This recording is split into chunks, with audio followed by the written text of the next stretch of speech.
Lenyuke ngesithathu inani labantu abaswelekileyo kweli ngenxa yentsholongwane yecorona izolo, nto leyo ibeka inani labantu abaswelekileyo kwilizwe jikelele kumashumi alithoba. Isebe lezempilo phezolo libhengeze ukuba ngabantu abayi-247 abafunyaniswe benalentsholongwane izolo, nto leyo inyuse inani labantu abosulelekileyo layokufikelela kwi-4,793.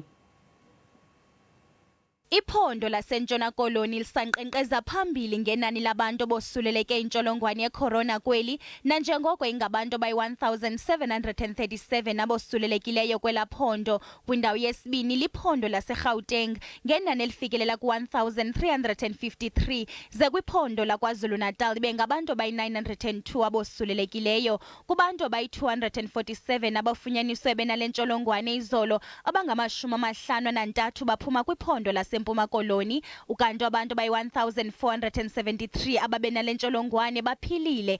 Kwisithathu esiphulukene nobomi izolo, ababini kuso ngaba kwiphondo lasentshona koloni, ze omnye aphume kwiphondo laKwaZulu-Natal. Ukanti uzokuthi ngoku babalelwa ku-178,470 abantu abavavanyelwe le ntsholongwane kweli lizwe.